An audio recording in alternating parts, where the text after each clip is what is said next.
Hi, I'm Judy Ricketson with the Families in Global Transition, and I'm here with Jo Parfitt, a writer who has lived abroad for 26 years in 6 locations. She's made a career out of doing what she loves and has now written 30 books, helped over 100 authors get into print, and published 83 books through her publishing company, Summertime Publishing. A poet, journalist, magazine editor and writing teacher and mentor, she specializes in writing about the world of the globally mobile and has just launched a new initiative called the Parfitt Pascoe Writing Residency. Jo, can you tell us what this residency is all about? Yes, of course I can. But I have to start really right back at the beginning with who Robin Pascoe is. I went to live abroad in 1987, and it took me 10 years before I realised that I wasn't going mad. Because I knew that I wasn't totally happy overseas, but I knew that life should have been great. We'd got sunshine, we'd got help in the house, we were living in Dubai and the Middle East, but I wasn't happy, and I thought, what is the matter with me? Why am I not totally enjoying this experience? Why am I so ungrateful? And then I read a book called Culture Shock: A Wife's Guide by Robin Pascoe. I'd never heard of her. I read the book, and immediately I realised I wasn't abnormal. This was what it could be like for many, many people. So I thought Robin Pascoe was amazing. And then in 1998, in March 1998, I went to a conference called Women on the Move in Paris, and somebody I knew said, "This is Robin Pascoe," and introduced me to her. I sat next to her in the auditorium of the conference, and we hit it off, and we've been firm friends ever since. The thing is, Robin, we call each other soul sisters or twins separated at birth or something. We have so much in common.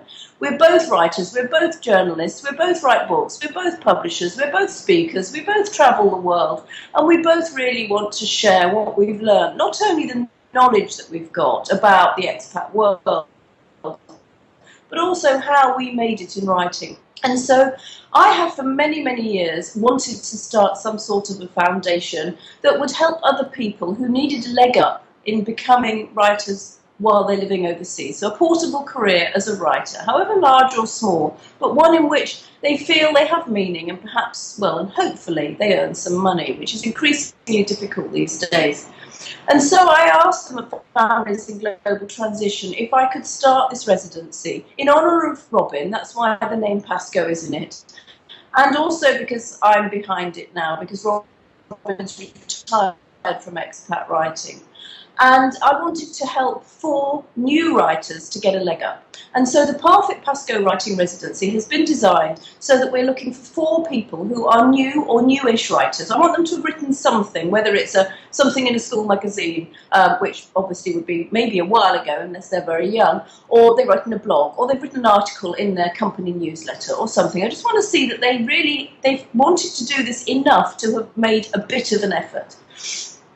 And I'm looking for people who are obviously pretty good in English, but it really doesn't matter if English isn't their first language, because that sort of thing can be edited. So we were looking for 4 people who I could train before the conference during doing an email correspondence course that I set up a while ago.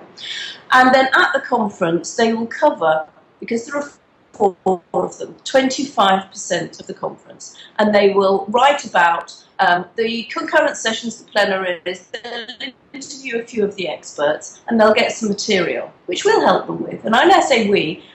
Robin is not going to be involved in the conference or this, but she's there behind me. And I also have a team at Summertime Publishing who are going to help out. I have Shelley, who lives in Vancouver, who runs my reviewing team, and she has been building up a great database of magazines on and offline who want articles and book reviews and things like that from writers, from expat writers. So we're going to be helping them to get their articles out there. We want them to write 6 articles by the end of May.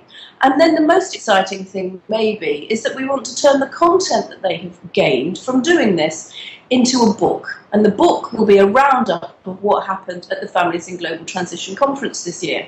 And the reason we're doing that is several-fold.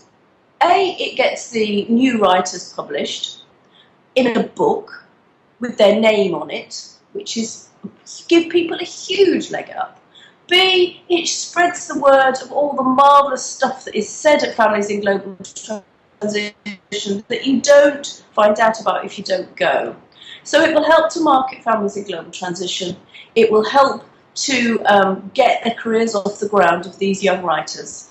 And all in all, it's a win-win situation. As for me, it's just something I've always believed in and always wanted to do, and Robin's right behind me. That sounds fabulous. I'm really looking forward to it. I'm looking forward to meeting these 4 lucky fledgling writers who are going to benefit from this. Now, anybody who's listening to this and is interested in applying, where can they get more information? Well, there is information on my website, summertimepublishing.com. No hyphens or anything in that. Summertimepublishing.com. Go to the blog page, and my most recent blog post was about the Parfitt Pascoe writing residency and how they can apply. Now, if somebody listens to this in a short while and the blog has dropped down the list, then it's, there's something else come in first and foremost, then just go down the blog and you will find the information on there. Basically, I just want 200 words and a link to something that they've written. The deadline's pretty close. It's the 15th of Feb is the deadline. I have already had some applications. I can certainly say that I've had 2 applications that I'm feeling very, very happy with. And so there's only potentially 2 places left, unless, of course, I get some people coming along who are even better. It's not about being prolific. It's about being passionate, and it's about really wanting to do this. Great. Thank you so much for talking with us, and look forward to seeing you at the conference. Thanks. Thank you, Judy. Bye.